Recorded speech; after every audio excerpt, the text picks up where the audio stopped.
Bom dia, boa tarde, boa noite. Sejam bem-vindos a mais um vídeo analisando artigos.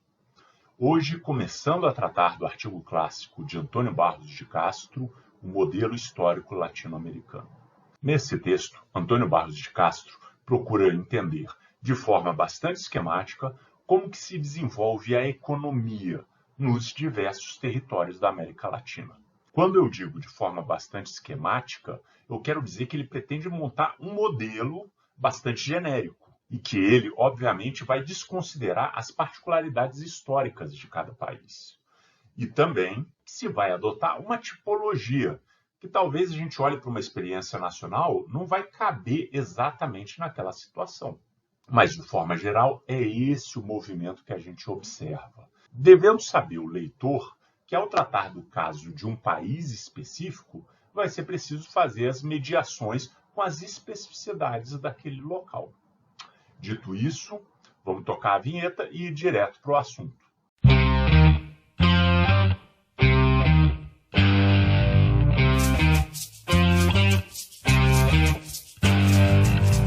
O texto começa tentando entender por que as diferentes partes do planeta traçaram trajetórias tão distintas.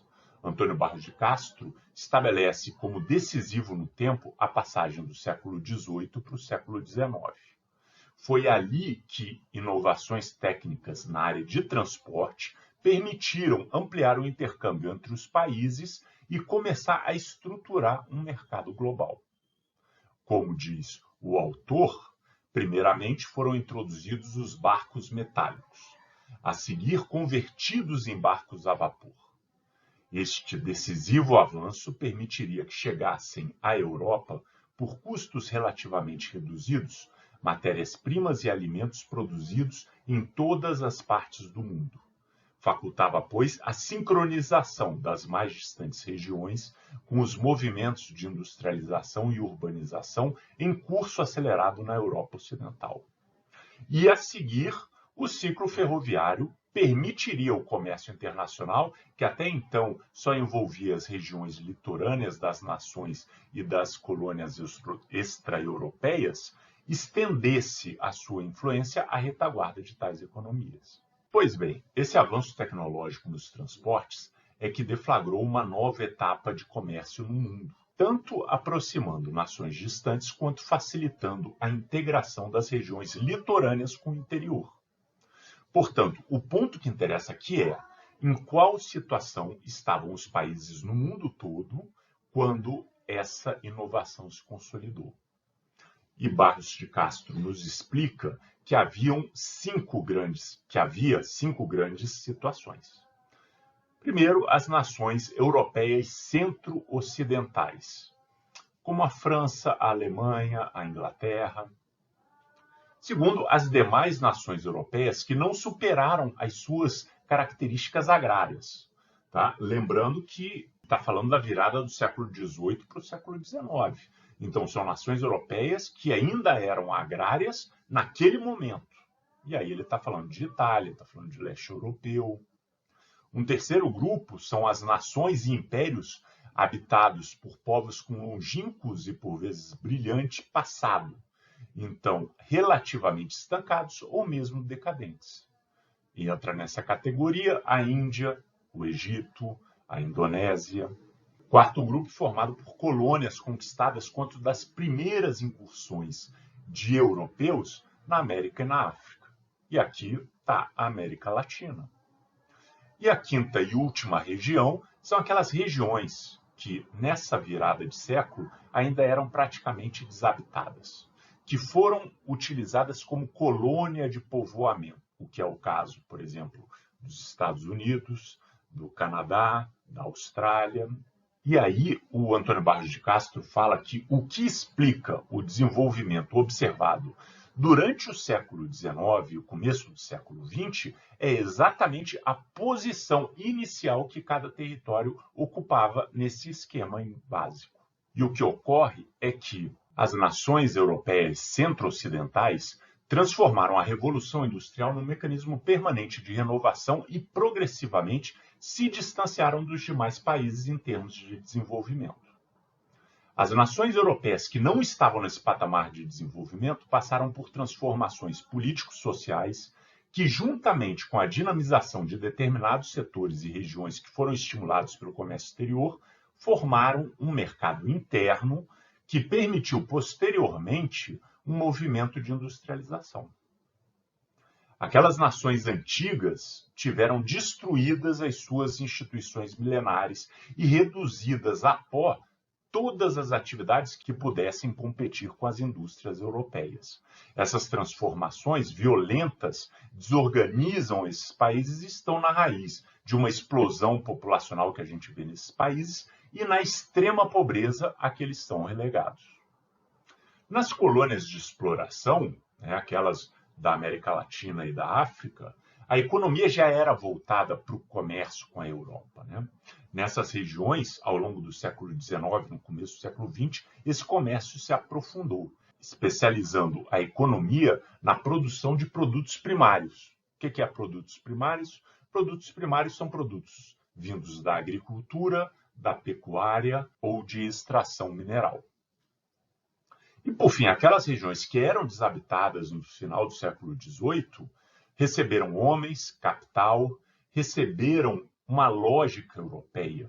O Antônio Barros de Castro fala de instituições, mas, na verdade, ele está falando de uma forma de funcionar que era europeia, mais do que isso, era capitalista. Então, eles foram colonizados e se estabeleceu uma lógica capitalista, o que levou a um desenvolvimento que muitas vezes superou as suas matrizes europeias, inclusive com o caso mais explícito, que são os Estados Unidos. Portanto, esse quadro, dividido esquematicamente em 5 tipos de região no mundo, é a base daquilo que o Prebisch chamou lá no artigo de 1949 de divisão internacional do trabalho. Ou seja, existe um perfil produtor, existe um perfil consumidor de cada região do planeta. E esse perfil vai se complementando. E esse perfil não tem a ver com características geográficas, não tem a ver com vontade para trabalhar, meritocracia, nada disso. Tem a ver com aquela situação inicial que o país ocupava quando a gente teve a grande mudança em decorrência do avanço tecnológico no setor de transportes. Falando disso, numa breve nota lá, o Antônio Barros de Castro, se alguém não entendeu, deixa claro que o artigo aqui vai tratar da América Latina e que a América Latina está no grupo 4 dessa tipologia. Bom, feito esse esclarecimento acerca das origens da divisão internacional do trabalho, o autor começa a falar das funções de produção dominantes e a estrutura interna das economias latino-americanas. E aqui ele estipula que na América Latina nós temos 4 diferentes tipos de função de produção dominante. A gente tem a pecuária extensiva, como é o caso, por exemplo, da Argentina. A gente tem atividades extrativas minerais, que é dominante em países como Chile ou como México. Temos aquela agricultura perene, onde você planta e as plantações ficam ao longo de um tempo, que é o caso brasileiro do café, que você faz toda uma plantação de cafés e durante 5, 7 anos aquilo lá está produzindo. E temos os países onde a atividade dominante é a agricultura de ciclo anual, como, por exemplo, os países da América Central que produzem frutas. Observe que os países que eu citei aqui, e eles no texto original eles não estão citados, esse exemplo sou eu que estou dando, mas que nesses países essas não são as únicas atividades econômicas que existem.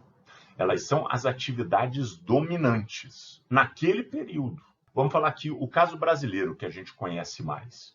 Quando você está na virada do século XVIII para o século XIX, você está esgotando o ciclo do ouro, que é uma atividade extrativa mineral, e logo você vai começar o que é dominante no século XIX, uma agricultura perene, que é o ciclo do café.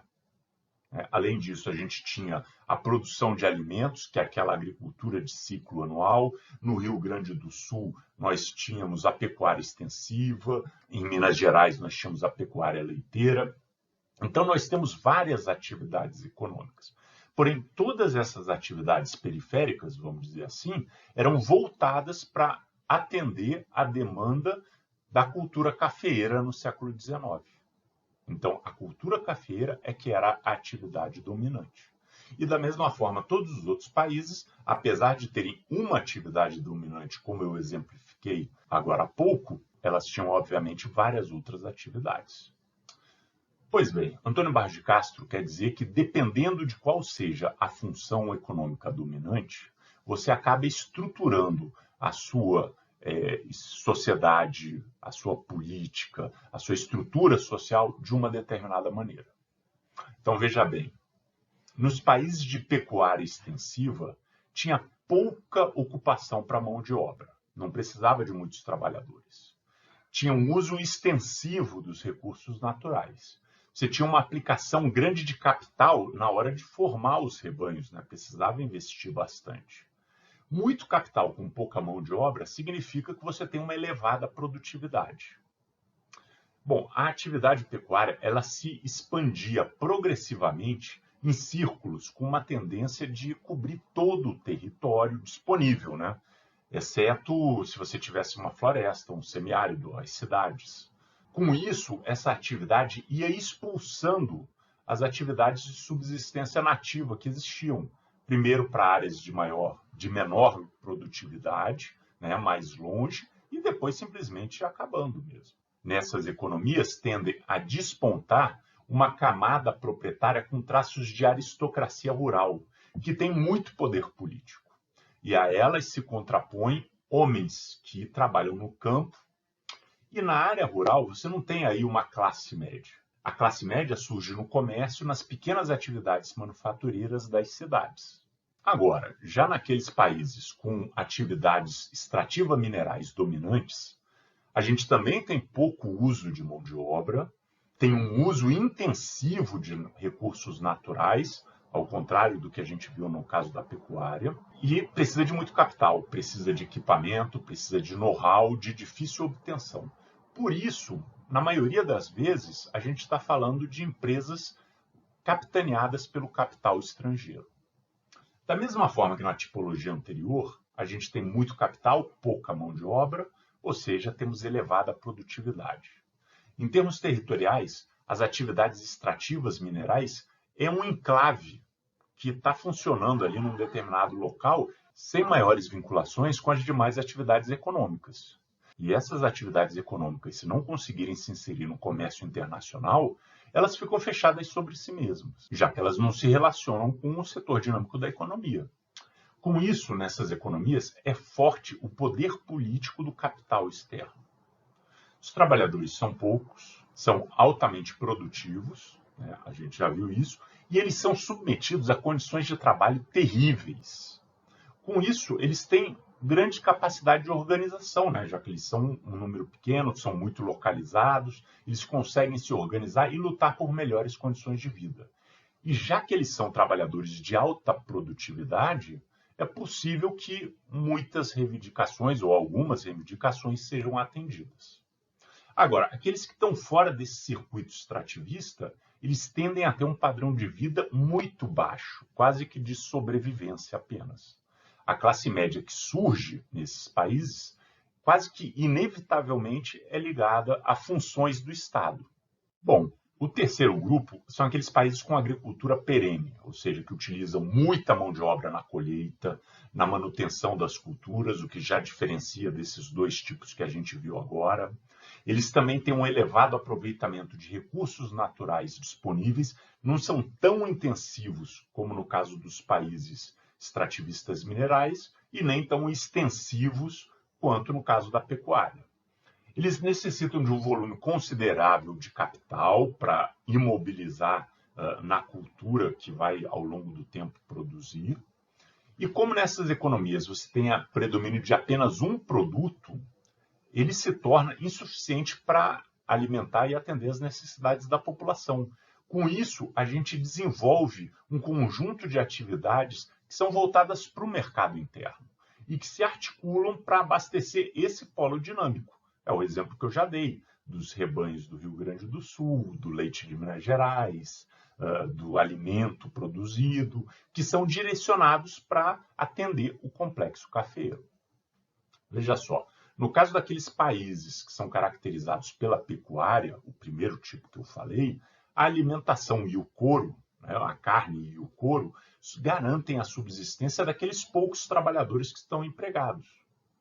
No caso dos países de atividade de extrativa mineral, são poucos trabalhadores também, né? E quando você envia para a Europa os seus minérios, ao trazer de volta, os navios voltam vazios, então o custo de trazer de volta é muito baixo.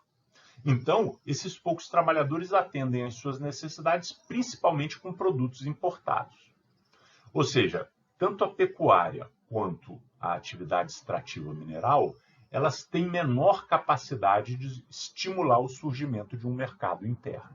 Mas, se tem essa diferença, quando a gente fala da estrutura social constituída pela agricultura perene, ela é semelhante àquela que a gente observou na pecuária.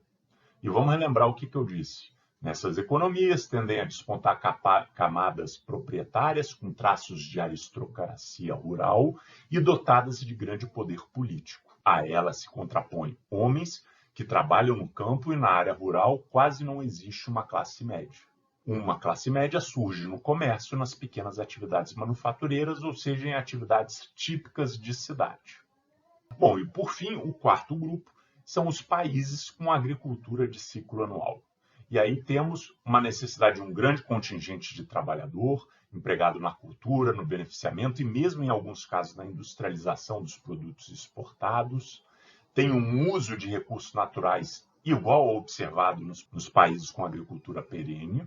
Em termos de capital, tem diferença, porque aqui a gente consegue utilizar com diversos tipos de equipamentos. Pode ser tanto equipamentos simples como equipamentos bastante complexos. Vamos pensar, por exemplo, na cultura da cana-de-açúcar, né? Você pode ter uma engenhoca, você pode ter um bangueiro, você pode ter uma usina, né? Depende da quantidade de capital que você tem. Não é obrigatório sempre começar tendo uma usina estabelecida. Em termos territoriais e na configuração social, os países com agricultura de ciclo anual são muito próximos do perfil dos países com agricultura perene. Ou seja, criam mercado interno com relativa facilidade, mas também tem aí claramente uma divisão muito grande entre a aristocracia rural e os seus trabalhadores, com uma pequena classe média estabelecida nessas atividades manufatureiras, principalmente nas cidades, também no comércio, também nas atividades de Estado, mas principalmente nas cidades. Bom, e além dessas características, ainda vale mencionar para todos esses quatro grupos que o dinamismo econômico em todos eles é dado pelo exterior, apesar da gente ter aqui um determinado produto que a gente fala que é o produto dinâmico da economia, mas esse produto só é dinâmico se tiver uma demanda do exterior.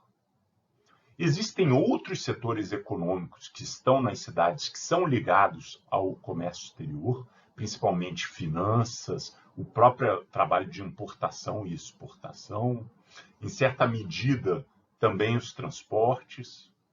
E, por fim, para todos os grupos, as cidades, especialmente as grandes, são o local para o desenvolvimento das atividades terciárias, né, para o comércio e para os serviços, e para o estabelecimento do aparato estatal político-administrativo.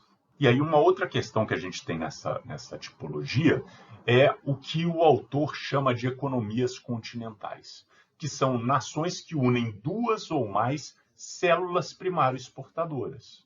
O que o Brasil é um caso clássico dessa hipótese, né? Já que pelo seu tamanho ele abrigava várias atividades econômicas diferentes, né? E obviamente o grande dinamismo era dado pelo café, mas você teve lá um surto de algodão, um surto de borracha, que permitiu o desenvolvimento de outras áreas. O Brasil é o caso que a gente mais sabe, porque a gente conhece mais o caso brasileiro, mas o próprio Barros de Castro cita também a Colômbia, cita também o México como casos como esse. Nesses casos, o que acontece? As economias regionais não se comunicam e não se articulam. É como se fossem polos e entre eles nós temos espaços vazios. E como cada célula é ligada a um produto diferente, e cada produto tem uma fase de ciclo de auge e de decadência, é muito comum que a gente identifique áreas prósperas e áreas decadentes. o que acaba, no final, promovendo uma grande migração de homens e capitais, sempre das áreas que estão entrando em decadência, rumo às áreas que estão entrando em prosperidade. Pois bem, vamos encerrar por aqui a primeira parte da análise desse artigo. E aproveitamos para reter alguns importantes ensinamentos. Em primeiro lugar, podemos sim falar e pensar na América Latina. Nós não estamos falando aqui de um grupo de países que são muito diferentes. Aí alguém pensa, putz, mas o Brasil é muito diferente do Paraguai. Pois bem, no que interessa em termos de economia, não é tanto, né? Todos os países têm a sua economia dinamizada pela demanda do exterior, todos eles produzem produtos primários e todos eles estavam na mesma situação quando a gente virou do século XVIII para o século XIX. Mas isso não significa que o Brasil é exatamente igual ao Paraguai, ou que seja a mesma coisa que a Argentina ou que o México, pois nós temos 4 tipos diferentes de estruturas produtivas, baseado principalmente na pecuária, principalmente no extrativismo mineral, principalmente em agriculturas perenes e principalmente em agriculturas de ciclo anual. Cada uma delas tem uma necessidade específica de capital, de trabalhadores, de uso dos recursos naturais, e cada uma delas estabelece uma configuração social mais ou menos específica e uma articulação mais ou menos específica com o seu mercado interno. Essas diferenças aí desses 4 tipos são menores do que as igualdades que essa região tem. Então, a gente pode pensar em América Latina como um todo, porque as suas semelhanças são maiores que as diferenças. E no próximo vídeo, nós vamos estudar como é que Antônio Barros de Castro entende a industrialização ocorrida a partir do começo do século XX em diversos países da região. Mas vale o que eu digo sempre: assistir um vídeo no YouTube não é estudar. Por isso, na descrição desse vídeo aqui está o link para acessar o livro 7 ensaios sobre a economia brasileira. Lá, o primeiro capítulo é o modelo histórico latino-americano. Então, além de assistir esse vídeo e ao próximo, vai lá, leia o original e tire as suas próprias conclusões. Muito obrigado pela atenção e bons estudos.